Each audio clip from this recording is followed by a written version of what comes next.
Hi, ladies. Welcome back to Sister Land Investors. Today, my sister Cindy's not here, but I'm Elizabeth. If you're new, thank you for coming along the ride with us.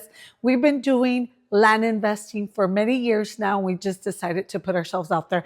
It is a little nerve-wracking because we don't like to be out and about in the camera, but we're putting ourselves out there just to let other ladies know that there is a way in real estate. There's tons of niches in real estate that you go into. You don't have to be an agent. You don't have to go get a license. We don't have a license.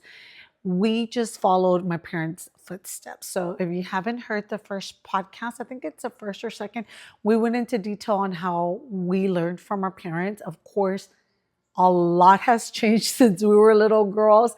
We've seen the markets go up. We've seen them come down. We wrote the cycles ourselves with our homes and rental properties, but we niche down to land. Yes, we still have our rental properties. Yes, still we lease here and there the land, but we focus on land. And some we flip, some we keep, some we subdivide, some we sell to developers and builders. It just depends, but there's tons of niches. Don't feel overwhelmed. We're here to just bring you into one little niche. And then within this niche, there's so much more that you could do. So welcome to the Sister Land Investors. You're our sister, part of the sister group, and we talk all about land investing. And the reason we stuck with land investing, because a lot of you were asking right at the beginning, like, why are you land investing? And I'll tell you why. We're both moms. We both, at the time when we started, were working full-time W-2, and we knew we needed something where we don't have to go show the home, go show the house, or make sure that the keys were there, or the lockbox was there, or the roof is leaking, or the toilet's leaking, whatever is leaking. You know what I get with homes. You have all those things going on, and you have to send someone to go fix it. And with land, we didn't have any of that. We found it because we were looking for an alternative. We knew real estate was something that could make us wealthy, financially free. At the same time, we had no idea. And we stumbled into it. We absolutely love land investing. We've been doing it for myself, I've been doing it more for 9 years now, and my sister's been doing it for like 4 or 5 years now. So I'm going to discuss a couple of things. For me, I'm always going to say this when you hear me by myself, that it's mindset. A lot of any business or anything in life is mindset. For that's my thinking. And I really, really, truly believe that 90% is that, oh, I'm getting a call. No. Sorry, ladies, got interrupted with a phone call. So basically, for me, when I'm by myself, you'll hear me speak more about mindset because that's my passion, that's my forte. And I truly, truly believe, I'll say it over and over, that 90% or probably even more is mental. The rest is action. You have to take some type of action. But in order to take the action, you have to have the proper mindset.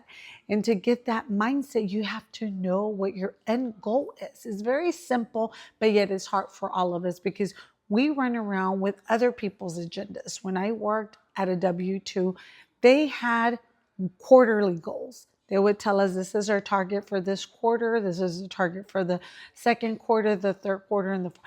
They had goals, and we had to meet, and we met weekly to make sure we're on track. If anybody was off track, they would like round us up and put us back on track so we could meet the goals at the end of each quarter, each month, each quarter. So that's exactly what we need to do too with ourselves. No one's here to push me or my sister. We're on our own.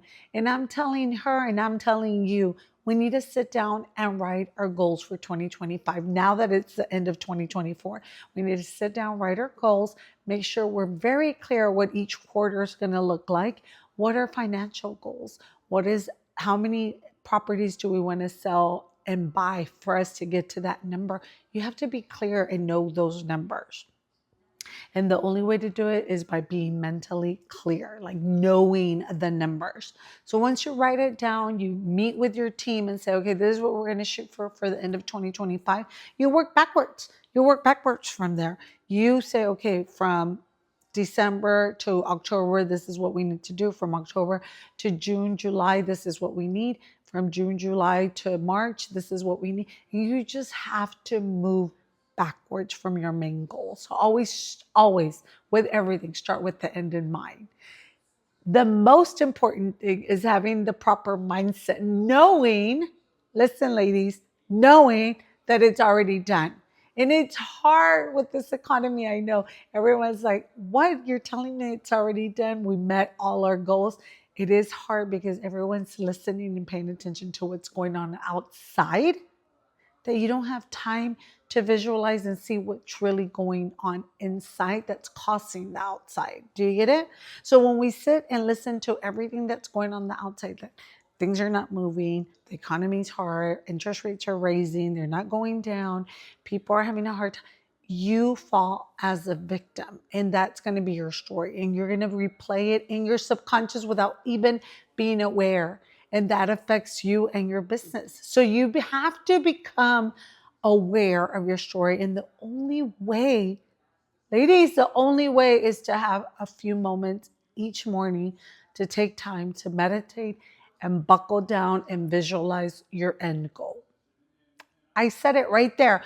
Sit down, buckle down, write them down, visualize yourself, and feel that it's already done. Because if you don't do that, no one else is going to do it for you. And you're going to keep hearing other people's stories. The interest rates are not going down.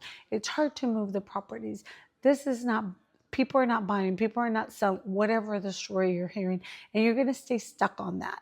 And if you're an investor, you need to create your own story. You need to create your own way of figuring things out. And that's exactly what happens when you sit down and meditate and take time to build your future. Your brain accesses information that you're not even aware of because you're too busy listening to the noise outside, that when you do sit down for a few minutes and tell your mind what to do, what to look for, it's going to find ways and means for you to access your goal, for you to reach your goal. Things that you probably had never thought of before, or things that are sitting right in front of you that you were too busy and you didn't see them. That's happened to me and to my sister plenty of times. I'm sure it's happened to you. So make sure you make time to visualize, to see things, to write them down, to bring them into your conscious mind so your mind knows what to look for. And the only way that I know, if you know of any other way, let me know. The only way I know to do that is to take time to write things down at night, visualize and see them daily, stay focused on what it is that I want. Try not to hear the bad news. Try not to listen to others. And if I do, always say, oh no, it'll get better. It gets better. It always gets better. And that's my story. And that's the way my brain works. And that's the way things move for me faster. I don't have a magic formula. I'm no better than the agent next to me or the investor next to me or the one that came before or after.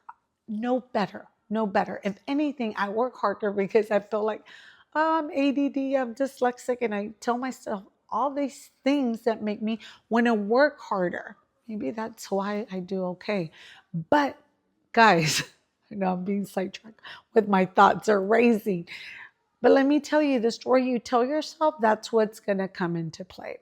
So you have to make sure, sit down, you write them down, write down right now, take time to write the end of 2025 goals.